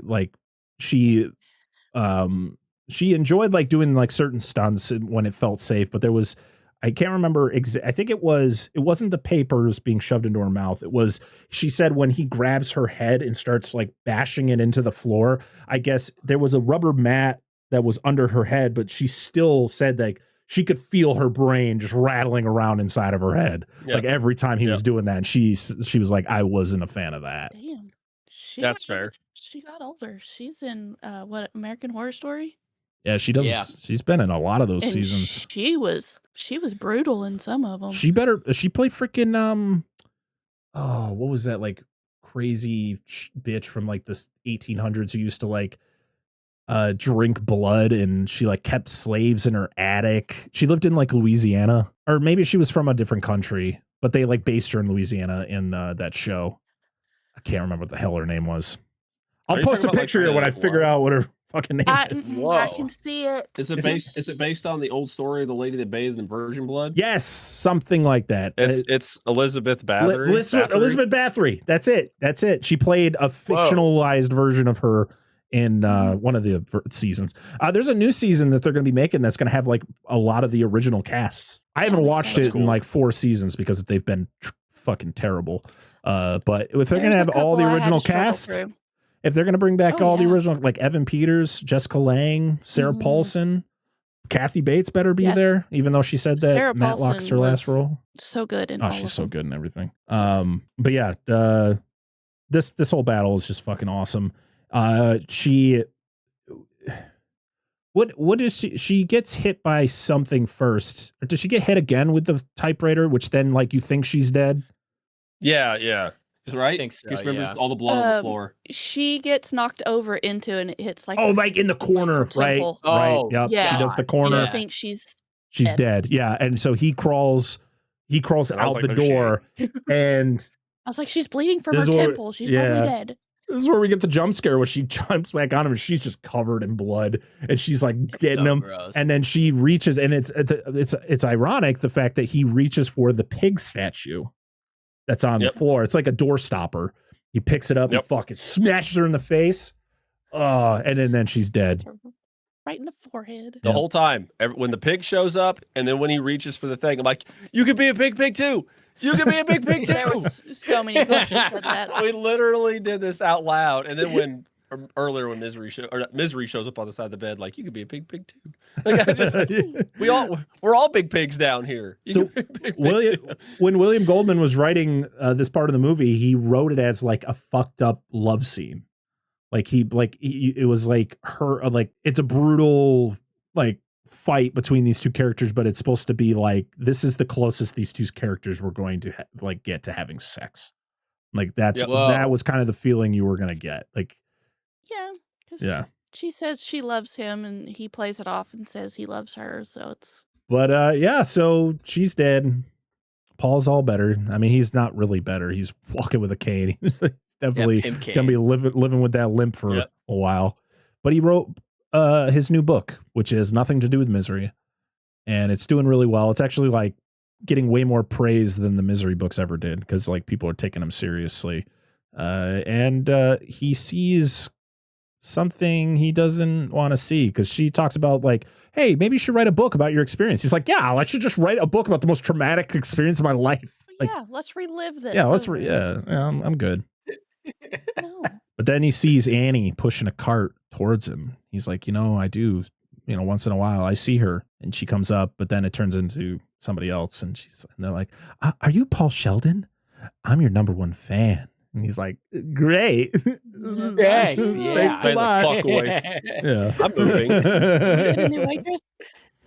But that is it. That is the plot of 1990's Misery. Now it's time to go around the room and share our final thoughts on Misery.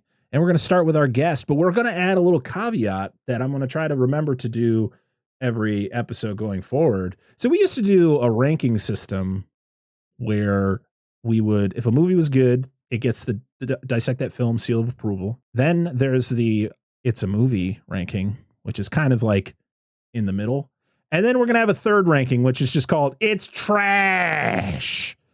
So we'll give your final thoughts on the movie, Joey, and then put it wherever you want to on the ranking scale there. The first thing I want to know is, and maybe you don't know this, maybe you do, how StephenKing thinks about the movie. Because as we all know, he's very critical of his movies. He really liked this one, I think.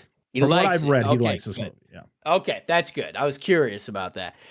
So as you know, it's my first time watching this movie. It was a fucking experience. Now, typically, when I watch movies for the wonderful folks here at Dissect That Film or Hack the Movies or Official Joey C, whoever, typically I put the movie on and then I'll, edit a video or do whatever else I'm doing.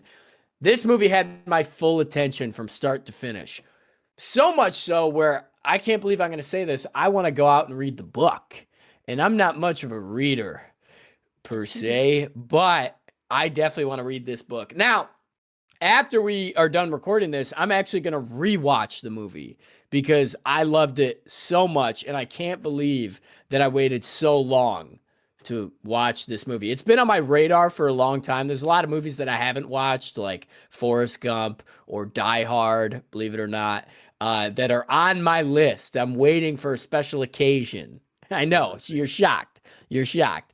This movie was like top of the list. I'm so glad I watched it. Fucking incredible. This gets the Dissect That Film Official Joey C seal of approval. Can't wait to watch it again. Very nice. Very nice. Dan, since you were another person who had never seen this movie before, I would love to hear your final thoughts and where you have it ranked or rated, I should say. Definitely. I will say that, of course, I'd never seen this movie, but I knew the general bullet points just from watching movie reviews, movie related stuff. Like, the movie has been spoiled for me. Mm-hmm. Like, not all the ins and outs, but like general main stuff. Anywho, yeah, it's really good. I mean, it's a really good movie. Like, The acting's great. The cinematography's really good. The flow's good. It's like an hour and 47 minutes, so I don't feel like it's like wasted my fucking time. Like I thought it was good. It has some good suspense moments in it, and yeah, I'd liked it. I thought it was. I mean, yeah, that's all I got. I don't know what else to say about it. But it's good. Seal of approval, certainly. It's good stuff. Awesome. Angela. I'm still in awe that Joey C has not seen Forrest Gump. Fuck that movie. Yeah, I've never seen it. That's why I said it. Not a big Tom Hanks fan. Oh. I don't know, it's just me. Like I watched Big a lot as a kid, and I'm like, this guy fucking sucks. Early I don't know. I think early Tom Hanks is the best era of Tom Hanks. Like that era. Like Big, The Burbs, Joe versus the Volcano. Yep. Yeah, of course he's amazing in Toy Story, but there's a bunch of movies that are like classic movies that I've never seen the original Star Wars. I've never seen Lord of the Rings. I've never seen Die Hard, Forrest Gump, and I'm like slowly knocking them out. And I'm kind of saving them for like special occasions. Ooh. You know, we can hang out. Lord of the Rings. I'm right there with you, Joe. I've only seen Fellowship, and it was one time. And I went, I've never. This isn't my thing. We're going back to having movie night, and we're going to invite people to watch with us. Joey can come to our house. Not to our house. Like people at my house. Not good enough to come to your house. Come on. I don't like people at my house. If you were by, I'm going to your house, and I'm like, hey, you're not coming to my house. I'm going to your house. Dan said I could. Yeah, I'm fine with it. You can't come in my bedroom though. Why would I go into your bedroom? This is where this is all set up. Oh, this is our chamber of secrets. We'd have to record somewhere else. Oh my god. Okay, that's fine. This is and no, the cameras do not point toward the bed. Just anyways, I said this earlier and I'll say it again. I love this movie. Every time I've watched it, I love Kathy Bates.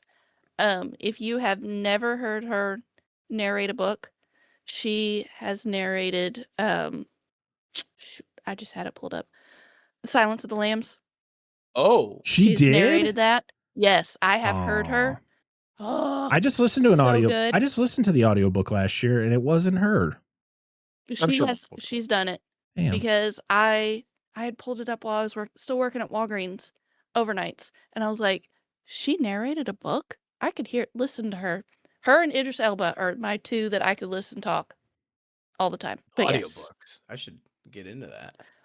Audiobooks are great for when you need to do more than one thing. I am one of those that I have to always do something with my hands. That's why when we're sitting here and I'm picking up my fingers because I can't not move. My wife is obsessed with audiobooks. And they're good because you can concentrate on what's going on in your head, but you can also do anything else you need to do. So it's very similar when I drive down to see Tony from Hack the Movies and I put on a Dissect That Film episode and I just listen. Yes. I'm driving and listening, you know. It keeps my head focused. Right? What is this? You're still concentrating on the road. Yeah. You're just listening to other things go on at the same time. But I'm done. What do you give it? Oh yeah. I have enough thumbs to give it enough thumbs up. You got the 3 ratings. Oh. Don't break the system. We just started. I'm just kidding, babe. I'm just kidding. I'm giving it every seal of approval I can give it. There we go. Where do I land with it? Well, this movie still holds up. 36 years later, this movie is still just so well made, so well acted. The effects are fantastic. It's just from beginning to end, it just works on every level. Like this is a 10 out of 10. This gets the Dissect That Film seal of approval, times 10. Like it's just I'm running out of room on the cover to put another seal of approval. Like that's how good this movie is. And if you've never seen Misery, make sure to watch the movie before you listen to this episode because you don't want to be spoiled with a movie like this. So this is a fantastic movie. Hey, it's Parker from the future. Again, I forgot to read the comments that we got on social media during the regular episode. So here I am doing it at a later date as I'm editing the episode.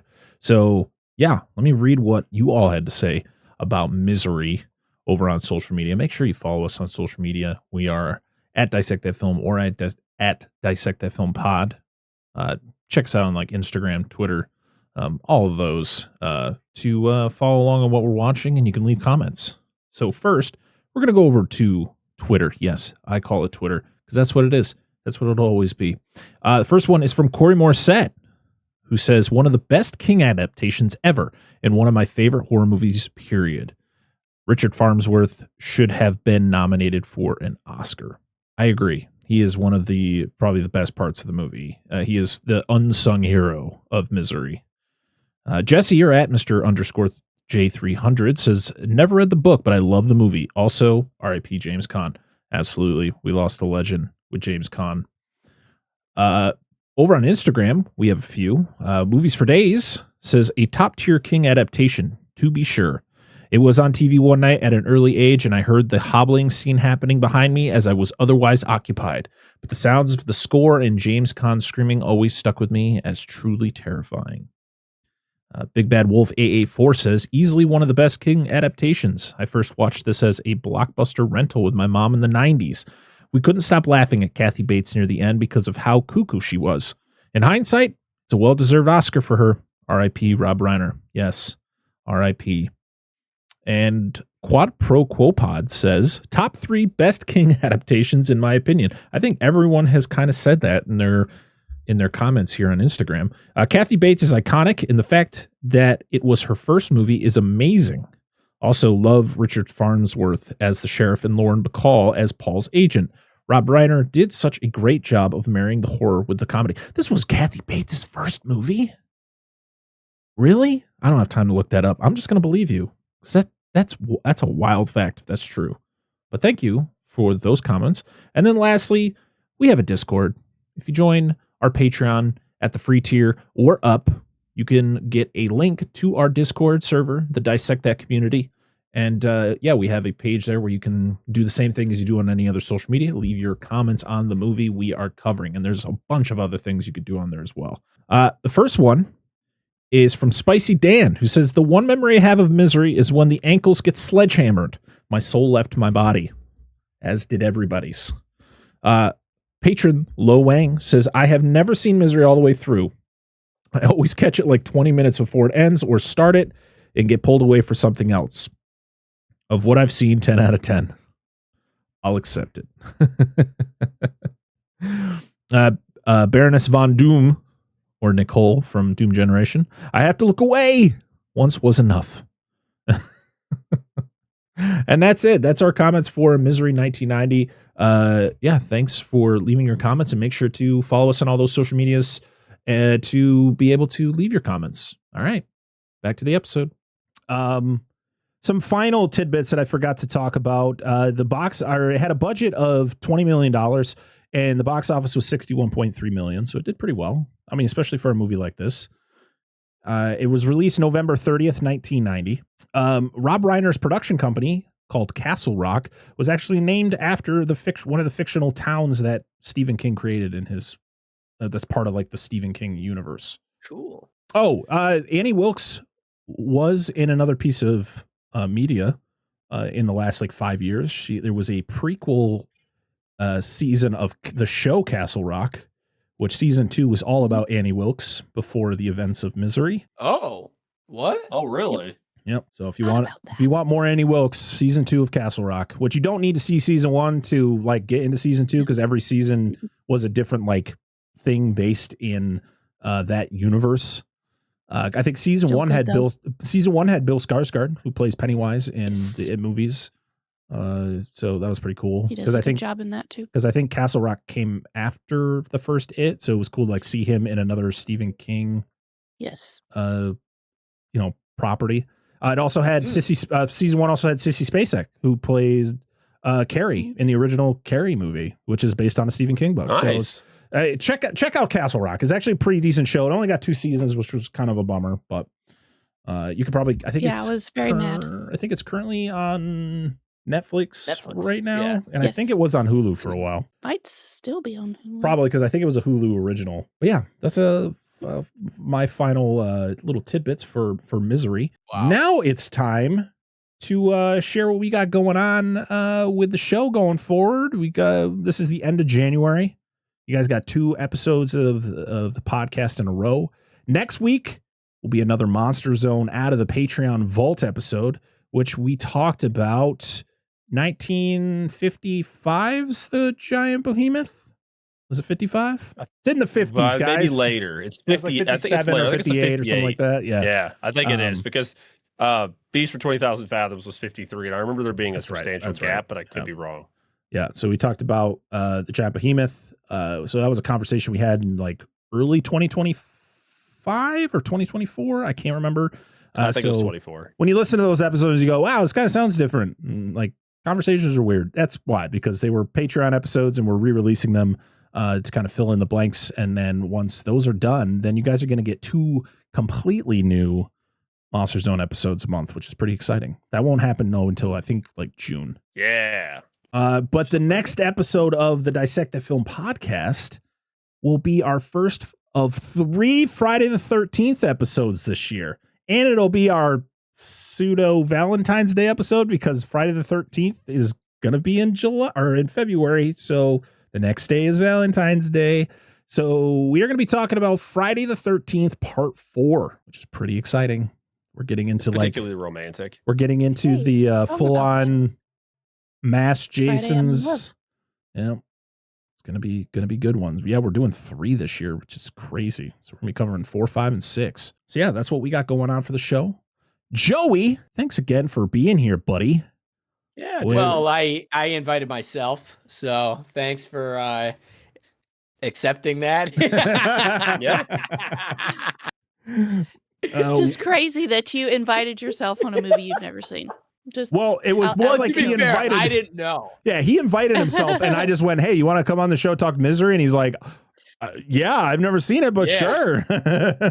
I was like, "Yeah, next Joey see episode soon," and I was just told the movie. That was my plan. Oh, that was my plan. Just tell me what movie, and I'll be on it. Because I don't have like a specialty. Yeah, I'm just a little goofball. I don't know. So Joey, what do you got going on? What's going on over in the official Joey C universe over there? Well, if you've ever thought to yourself, boy, I really want to examine the quality of skate parks in Grand Theft Auto 4, you can certainly check that out. That comes out by the time you're watching this, that's already been out. And if you don't like skate parks and you're more of a physical fitness kind of guy or gal, you could watch me examine the quality of gyms in San Andreas, because Grand Theft Auto San Andreas has a gym problem, and I examined it, and one day I will fix it. Or if you want to watch me examine the quality of restaurants in the wonderful world of video games, you can go to youtube.com/officialjoeyc. I got a lot of stuff on there. Basically, a video that you'd never in your life think you want to watch, you can find it on my channel. A boring day in the life, an examination of a restaurant in a video game. Consider me your guy. And Joey, you're also like some sort of filmmaker, right? Like you got a movie like making its way around festivals and stuff. Well, if you check out my Instagram, my bio says terrible filmmaker. So that is correct. I have a movie called The Boring Normal, which is doing the festival circuit right now. It will be out sometime in 2026. It all depends on the festivals. I'm waiting on Kevin Smith's festival because I have a submission ticket for it. So we'll see. I don't know if I'm going to submit it to Kevin Smith's.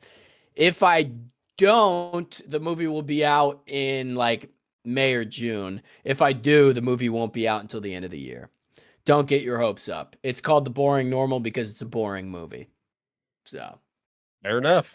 All right. Well, a lot to look forward to with Joey. And seriously, if you need some videos to pass the time, if you love video games and you just want to watch some like videos, like they're just unorthodox, like you don't.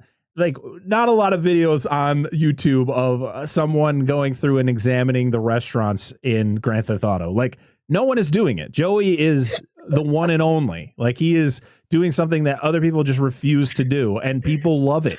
People love these videos. So it's wild to me. You will not be disappointed by subscribing to Joey C on YouTube, or just following this man wherever he is on social media, because he posts.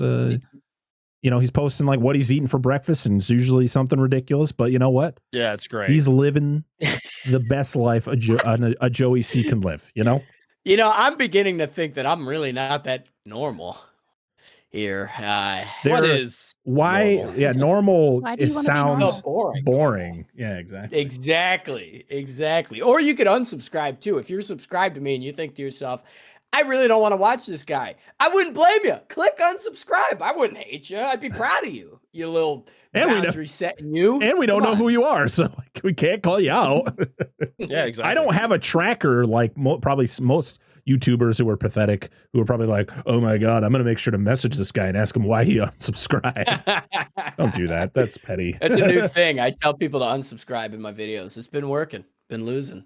The strategy is working, even though I shouldn't be doing this. Once people start watching, I gotta switch it up and make something worse. There you go. Keep the expectations low. Exactly. Very low. That's the whole bit, man. That is the whole bit. Oh my Lord. I have a shout out. Oh yeah, go ahead. You don't care. Before we do the end of rigmarole, I know this is going to be a couple weeks after it dropped, but I was on Remember the Game again because he keeps inviting me back, and I keep intentionally being like tactless as possible during it. He just keeps having me on. He won't invite me in. I told him to. Without me. I told him to. He keeps making fun of left-handed people. I don't understand it. It's discrimination. Anyway, so I was on there. Would have been. We're recording it, blah, blah, blah. So it'll be like the 13th of June or January. We did Mega Man X4. I'm obviously a big Mega Man fan. We got to talk about those. We had a great time. So Remember the Game. It's largest gaming podcast, I think, in general in Canada. Mm-hmm. I think it's like the #1 gaming podcast. Cool stuff. So if you want to hear me talk and make an ass out of myself, and you're ready for round 2. So yeah, come check it out. I'll be there. I'm always so bad. Podcast. I'm always so bad about talking about shows that I've guested on or we've guested on. I always forget to shout them out. So I guess thank you for the reminder, Dan. I could talk about a few of the things I've been hanging out with Dustin from Flicks and Friends and Barons a lot over the last month. I was on Flicks and Friends talking about Indiana Jones and the Last Crusade, which is my personally my favorite Indiana Jones movie. I was also on there for the top 5 most anticipated movies of 2026. And then we all, as a group, were on the Barons to talk about a movie called The Decedent. Is that how you say it? Yeah, I'm going to get it right. Yeah, someday. I had to look it up too. Go check that one out. So check out all those guest spots. We could hang out with our friends and talk about movies. Like that was one that none of us had ever seen before. That was a new for everybody. But yeah, I have a lot of fun hanging out on other shows because I don't have to do as much work, which is always a plus. I just have to watch the movie and talk about it. So yeah, it's always a great time hanging out with everybody. All right, for all the fun that I get to do at the end here, social media, Dissect That Film or Dissect That Film Pod. We're Dissect That Film Pod on Instagram and Threads. Dissect That Film everywhere else, including YouTube. Make sure to like, comment, and subscribe to the YouTube channel. We just hit 1,100 subscribers, so that's pretty fucking cool. So yeah, keep supporting the videos. The Monster Zone guys, watch the Monster Zone episodes. They're just as good as the Dissect That Film podcast episode. We talked about a movie no one probably has seen other than people in Japan and the group of the Monster Zone. So I understand maybe why the views aren't great on that one, but you should check it out. Also, potentially, maybe I'll just start a Monster Zone YouTube channel, just so all the Monster Zone shit is on its own channel at some point. I don't know. We'll see. It wouldn't be a bad idea. I always forget to shout it out. I just remembered last time I was on Remember the Game to actually shout that fucking show out. Which is your show, Dan. I know. Every time I've been on there, I never remember. I'm so bad at this. You could just go to our LINKTREE/Dissect That Film. That's where all the links to our social media, to our merch store, which is why am I blanking on where our merch store is? TeePublic. Thank you. My Lord, we've been recording for a while. My brain is starting to melt. And they have deals all the time. So check out. We have our newest logo for both podcasts up on there. So if you want to support us that way, they got hats, t-shirts, hoodies, all sorts of stuff. Some good stuff over there. So check it out. Help support the show. Everything we make from the merch store, from our Patreon, all goes back into the show. Nothing goes to any of us. So that's always cool.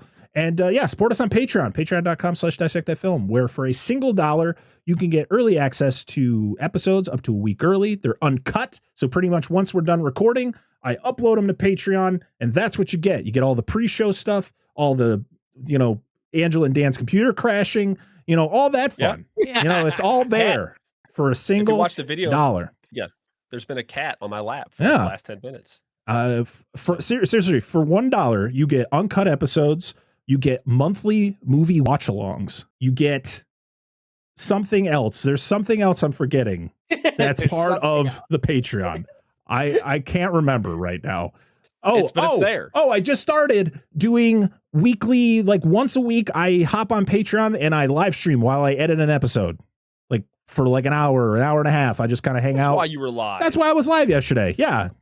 I just decided I was going to do it. So for $1, that's for $1, you get all of those things, which I think is well worth it. I think so too. I agree with you, but I'm going to say when you went live the other day, like midday, I was like, oh shit. What the fuck did we forget? Did we miss something? No. I seriously thought it. Like we're in the middle of like BJ's, not getting BJ's, unfortunately, but we were there.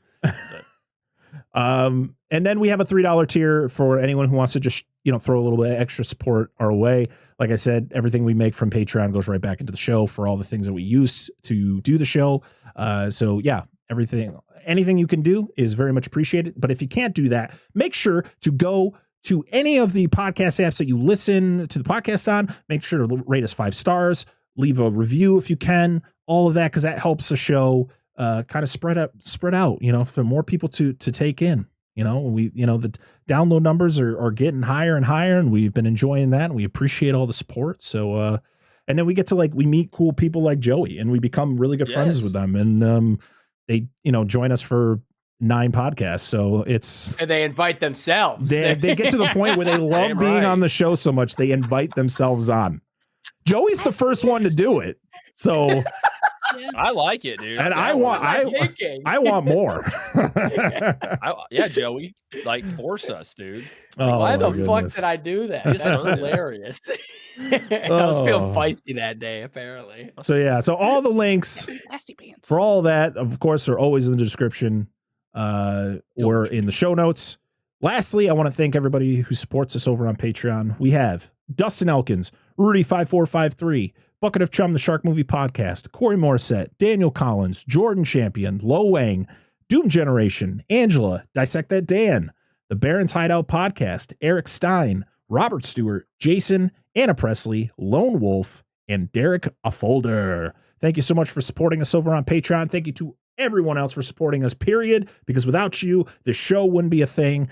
And thank you so much for all the support. Until next time, I am Brett Parker. That is Dan Angelo of DNA Gaming, and that is the official Joey C. This has been another episode of the Dissect That Film Podcast, episode 226. We'll see y'all again next time. Bye-bye. Hey, Joey, I'm your number one fan. God, I'm getting out of here. Oh, no. My legs, my ankles. He'll never skateboard again.